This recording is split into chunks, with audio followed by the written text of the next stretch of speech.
Na tukiwa kaunti ya Narok ni ati aikari a itura ria Chepkeib kaunti ya Nandi aria marari muharini wa mbere gutharamiri aria marakwiriire mutino-ini wa ndege aria iragwire mwena ucio na kuraga andu 6 hamwe na mũmbunge wa Emuru Wadikil ani marahoya uteithio kuma kuri thirikari. Aikari aria marari a mbere gwikinyia marauga amwe ao ani maratungirio ni mahia na amwe marahuhia ndogo njuru undu uria wambiriirie kumarehera thina wa ugima wa mwiri. Oho maugite kumana na maundu maria mareyoneire amwe ao ni mambiriirie guthinio ni meciria ukiri uguo marenda thirikari nene na thirikari ya kaunti ya Nandi kumateithiriria na motungata ma urigiti.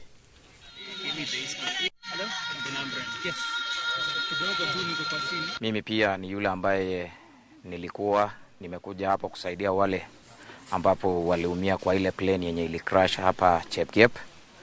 Na kile ambacho tunaomba serikali ni kwamba watusaidie, kwa sababu sisi wenyewe tulikuja tukatoa miili ikiendelea kuwaka kwa moto na tuliafektiwa na mafuta, na kwa sasa hata miili zetu tunajikuna.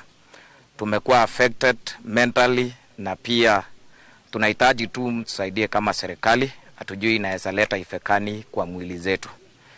Tulipata hawa wameungua, tukajaribu kutoa, hatakuwa na gloves, tukatoa na mkono yetu, mpaka singine hiyo wing ya hiyo nini ilikuwa imeungua. Sasa nini ikatuingilia pande huu. Sasa nasikia mkono huko inaniuma. Imetushika mentally. Sasa nataka atusaidie kutupatia matibabu. Tunaomba msaada because we are actually mentally disturbed kwa ile hali ya kusaidia. Tena tukachomeka ya maticha, so I don't know from Tuesday wakati tunarudi, I don't know what am I going to use because mikono zangu zilichomeka tukitoa nguo za wale ambao wamekuwa wameathirika. So tunaomba msaada ya mentally tukuje tu canceliwe so that we stay in the way we were, because if tuko na ile shida ya ile mwili tuliangalia mpaka tukakosa, tukimwakia tukiwasaidia ndugu zetu ambazo walituaja.